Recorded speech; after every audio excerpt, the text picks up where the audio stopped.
રણ બનશે solar એનર્જીનું super power, ખેડૂતોને અનેક લાભ।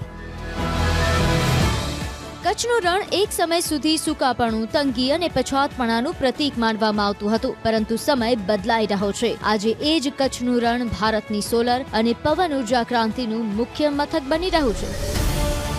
સરકાર અને ખાનગી કંપનીઓની ભાગીદારીથી અહીંથી ઉત્પન્ન થતી ઉર્જા માત્ર કચ્છ કે ગુજરાત પૂરતી સીમિત નથી, પરંતુ સમગ્ર દેશના વિકાસને વેગવાન બનાવશે। તમામ સરકારી નીતિ નિયમોના પાલન સાથે કચ્છમાં સોલાર પ્લાન્ટ સ્થાપિત થઈ રહ્યા છે અને દેશના વિવિધ સ્થળો સુધી વીજળી પહોંચાડવા માટે ટ્રાન્સમિશન લાઇન નાખવાની કામગીરી અવિરત ચાલી રહી છે। પરંતુ કેટલાક લોકો ખેડૂતોને ઉશ્કેરી કામમાં વિક્ષેપ પાડવાનો હીન પ્રયાસ કરી રહ્યા છે।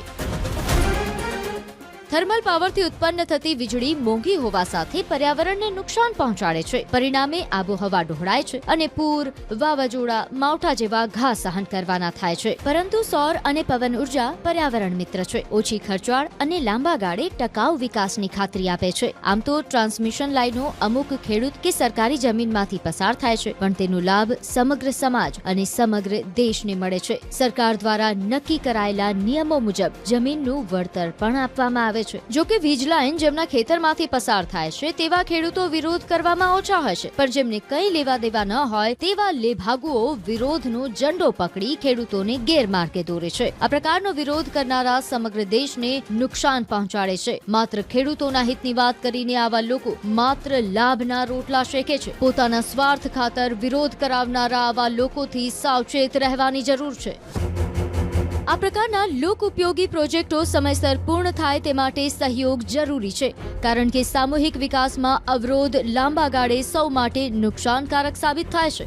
આવા સમયે જો કોઈ વ્યક્તિગત સ્વાર્થથી કે રાજકીય લાભ માટે વિરોધ કરવામાં આવે તો તે માત્ર કચ્છ નહીં પરંતુ સમગ્ર ગુજરાતના ભવિષ્ય સાથે અન્યાય છે।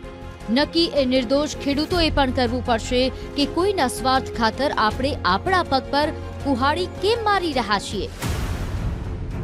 આ વીજળી સીધી સરકારના વીજ ગ્રીડ સુધી પહોંચશે અને કોઈ પણ પ્રકારના ભેદભાવ વિના મારા અને તમારા ઉપયોગમાં આવશે। આ ઉર્જા માત્ર ઉદ્યોગને ફાયદો પહોંચાડે છે એવું નથી, પરંતુ ખેડૂતો, ગ્રામ્ય વિસ્તારો અને સામાન્ય નાગરિકોને તેનો સીધો લાભ મળશે।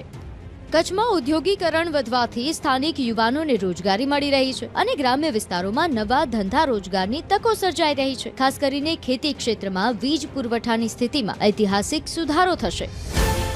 એક સમય હતો જ્યારે જ્યોતિગ્રામ યોજના દ્વારા ગ્રામ્ય ગુજરાતના અંધારા દૂર થયા હતા। આજે એ જ સરકાર ઉદ્યોગો સાથે મળીને ખેડૂતોને ઉર્જાવાન બનાવવાની દિશામાં આગળ વધી રહી છે।